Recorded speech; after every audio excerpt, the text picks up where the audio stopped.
মেয়ের জামাই চলে যাবে বলে সকাল সকাল কত কিছুর আয়োজন করলো। আসসালামু আলাইকুম, সবাই কেমন আছেন? আশা করি সবাই ভালো আছেন। আলহামদুলিল্লাহ আমিও ভালো আছি। তো আজকের ভিডিওতে বলবো আমার মার বাড়ির ব্লগগুলো। আসলে আম্মুর বাসায় যেহেতু আসছি, তো এই বাসায় রান্নাবান্না সব কিছু শেয়ার করব। তো আদনানের আব্বু পরের দিন সকালবেলা চলে যাবে, ও এখান থেকে ডাইরেক্ট ওর অফিসে চলে যাবে কাজে। তো আম্মু সকালবেলা একদিক দিয়ে কাজ করতেছিল, দেন আমাকে বলতেছিল পাশাপাশি একটু নুডলস রান্না করতে।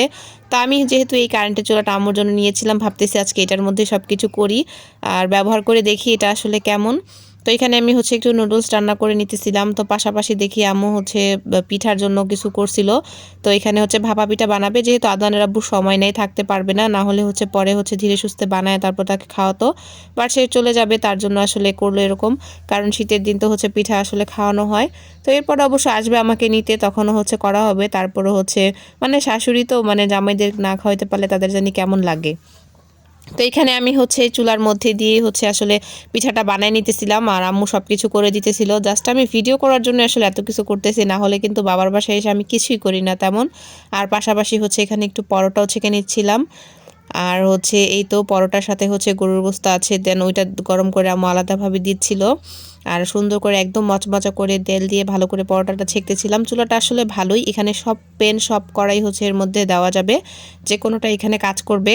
আমার বাসায় একটা আছে, বাট ওইটাতে আসলে সবটা ধরে না, জাস্ট যেগুলো সমান আর ওগুলোই ধরে। তো এখানে একটা ডিম পোস্ট করতে গিয়েছিলাম, বাট গোল হয়নি, দেন ওইটাকে আমি চারকোনা করে দিয়েছি সুন্দর করে। তো এই তো পিঠা, তারপর হাবি যাবে আর অনেক কিছু দিল, দেন ও চলে গেছে।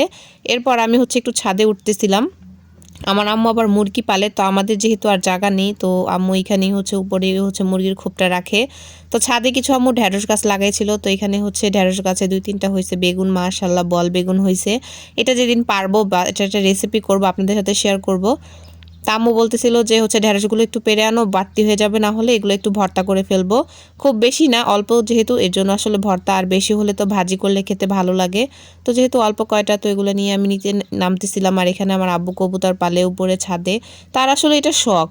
আর কবুতর ঢেকে রাখছে শীতকাল বলে।